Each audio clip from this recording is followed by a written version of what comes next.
This is the Laila model unit. So a single fireable house available through through in-house, deferred, and Pag-ibig financing. Watch this.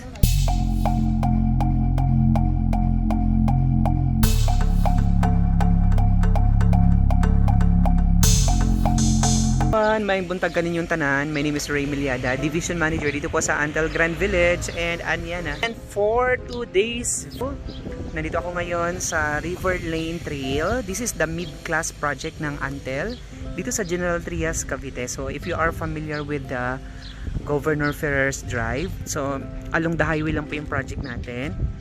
Ayun po, nakita niyo po yung ayun, may malaking may mga truck na dumadaan. So along Governor's Drive. So if you are familiar with the Cavitex, dadaan kayo ng Cavitex papunta dito sa area na to. So mga 40 minutes drive or to 45 minutes driving away. But our houses are affordable and available po ito for Pag-ibig financing, deferred payment, and then cash term. Alright, now featuring you with this Laila model unit with a lot area of 120 square meters and with a floor area of 82 square meters. It has 4 rooms, 3 bedrooms, isang maid's room, 2 toilet and bath, provision for 2 car garage, and the house is single attached. So medyo konti lang po yung unit dito guys, at ang total contract price nito po, si Laila model unit, nagre-range lang po siya ng nasa 4.8 to 5 million. Depende sa laki ng lote na available. Kapag ang lote nyo 150 square meter, nasa 5.3 po siya. Ang equity nito kapag po Pag-ibig financing, nasa 1.9 ang equity, payable for 30 months. Kapag po deferred payment, 3 years to pay, no interest. No, naka-promo sila ng 3 years to pay, no interest. But for now, i-feature ko sa inyo, picture natin yung buong bahay na ito. I-video ko natin. Alright. So ito yung Laila model. So pagpasok mo, lagi tayong merong frontage, no? So dito po sa River Lane Trail, nasa 191 units lang ito. Maliit lang po ito ng community, no? Parang 4 hectares lang po ito. Pero lahat ng bahay dito guys, mga solo. So ito yung pinaka-facade ng bahay. Wow, ganda rin, di ba? Modern din siya. And ikutin natin na naka-firewall yung house. Okay, so this is your left side. So your carport area ito. Meron ka ditong space for the garden. Medyo mahangin talaga guys, no? At medyo maingay po. So this is a client's request again, kasi merong gustong bumili nito. So ito yung pinaka backdoor area. Check natin sa likod. So meron kang ventilation dito na limang ventilation space. Tsaka may lanay area ka dito sa likod ng bahay. Okay, check natin na sa harapan. Pasukin natin.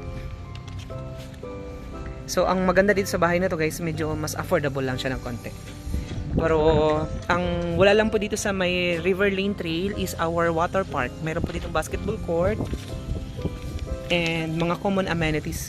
Kung makikita niyo po yung kalsada dito guys, nasa 8 meters, malalaki.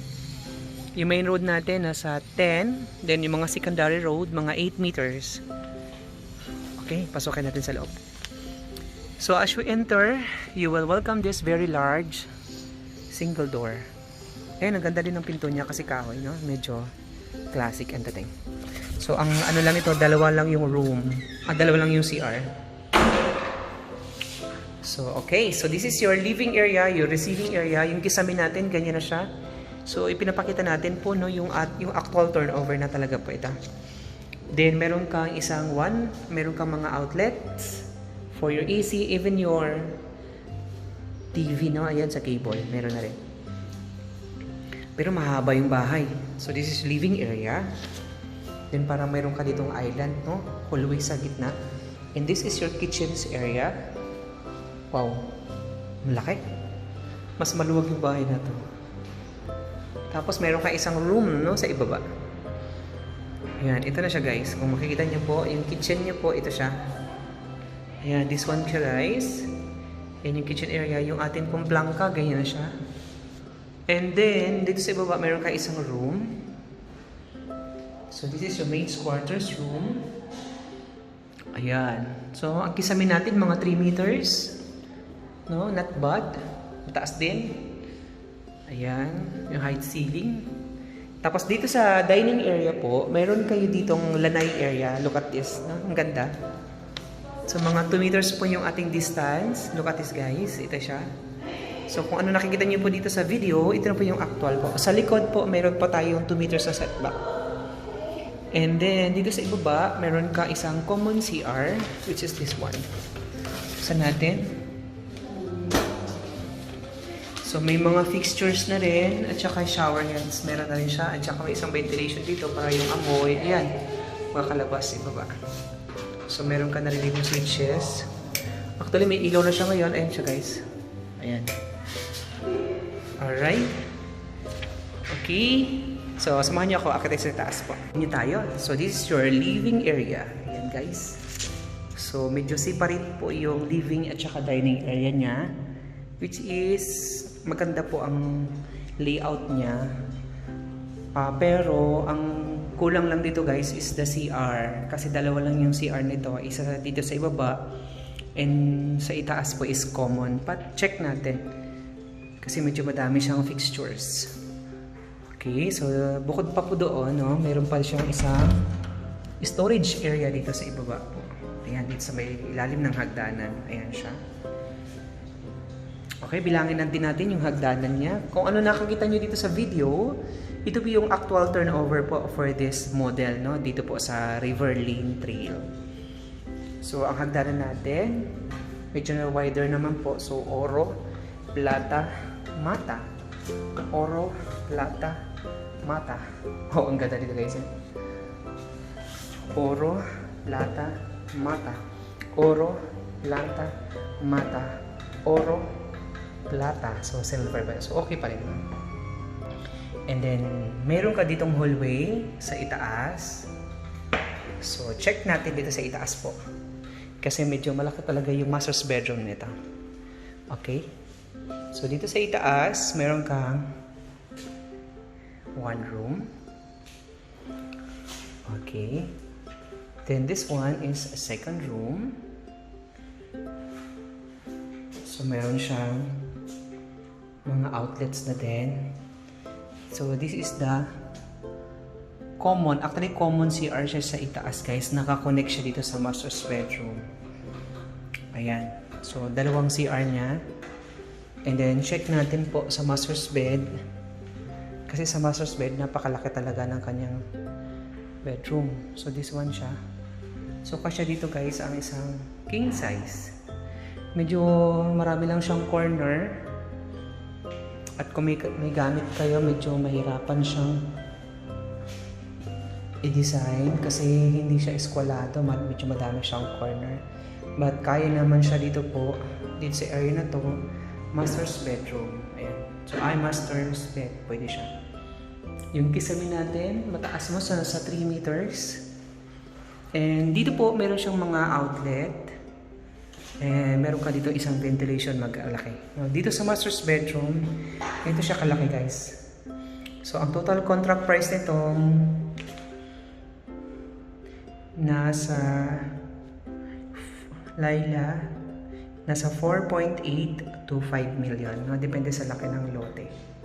So, available siya for deferred payment, cash, at saka pag-ibig financing. Pero alam mo, ang cute nito kasi alam mo dito sa highway, meron siyang isang ventilation, guys, and bintana na ang ganda. No? Ayan. Alright, question. Answer portion. So, this model unit po, kapag po deferred payment, 3 years to pay, no interest yung the whole amount, 3 years to pay nyo siyang babayaran kapag deferred payment. Ang construction ng bahay, kasi house and lot po ito, gagawin po ang bahay ninyo po after the down payment. After the total contract price nito pong unit na ito. Then, ang construction ng bahay nito po is 8 months. 8 months po ang construction niya. Okay, bababa tayo. Kapag naman po, pag-ibig financing, yung term ninyo, at least ang income dito, monthly, nasa 75,000 pesos po. Ang pinaka down payment nito, kapag pag-ibig financing, nasa 1.9. So 1.9, 30 months to pay, nyo siyang babayaran. Pero alam mo, maganda din. Pero mas maganda, i-deferred payment nyo na lang para walang interest. Kasi pag pumasok kasi yan siya sa loan, may interest na yan siya, guys. Pero ang bahay nito is buhos din siya. So, kaunti lang po yung available dito. At lahat ng bahay dito talaga, River Lane Trail, mga solo houses po siya. So, wala dito ang townhouse. And ito yung pinaka landscape area mo, no? Paglabas mo ng bahay sa pinakaharap. So, gumaganda yung bahay kapag meron siya mga landscape. And ito yung pinaka facade ng house mo. Oh, maganda. Yan siya. Okay, ito po, konti na lang. Konti na lang yung unit dito, guys, na available. So, pag interested kayo sa unit na ito, message lang po kayo, guys, and para po bigyan ko kayo ng quotation. So, thank you so much and God bless us all. At least ang price nito po nasa 5M, no? 4.8 to 5M lang. Thank you. God bless us all.